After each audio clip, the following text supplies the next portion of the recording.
అమ్మాయ్యా వచ్చావా? ఆకలి అవుతుంది, డిన్నర్ ప్రిపేర్ చేయవా? ఫంక్షన్కి వెళ్ళొచ్చాను, అలసిపోయినాను, చూడకుండా డిన్నర్ చేయమంటావా? ఉండు నీ సంగతి చెప్తా. సరే, డిన్నర్కి ఏం చేయాలి? వెజ్ పులావ్ చేయి. వెజిటేబుల్ పులావా? ఇదేమైనా మధ్యాహ్నం అనుకుంటున్నావా? రాత్రి వెజిటేబుల్స్ కట్ చేయాలి, రైస్ సోక్ చేయాలి, మసాలా ప్రిపేర్ చేయాలి. అబ్బా చాలా టైం పడుతుంది. పోనీ చపాతీ చేయి.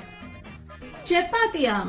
పిండి కలపాలి, ముద్దలు చేయాలి, లాటించాలి, కాల్చాలి, ఇంకో సైడ్ కాల్చాలి. నా వల్ల కాదు. పోనీ దోశ చేయి. దోశనా?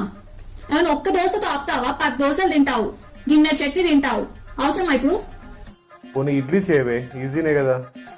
ఇడ్లీ చేయడం ఈజీయే బాబీ. ఇడ్లీ పాత్ర కడగడం ఎంత కష్టం తెలుసా? పడితే తెలుస్తుంది నీకు. కనీసం బ్రెడ్ రోస్ట్ అనే చేయి. బ్రెడ్ రోస్ట్ ఓకే గానీ నైట్ సరిపోద్దా చెప్పు నీకు? అయినా ఏదేదో సోచ్ చెప్తావేంటి? నీకేం కావాలో డైరెక్ట్ చెప్పక. సర్లే, నేనే ఏదో తీసుకొస్తా. కర్డ్ రైస్ తీసుకొస్తా, తినేసి పడుకో, ఓకేనా?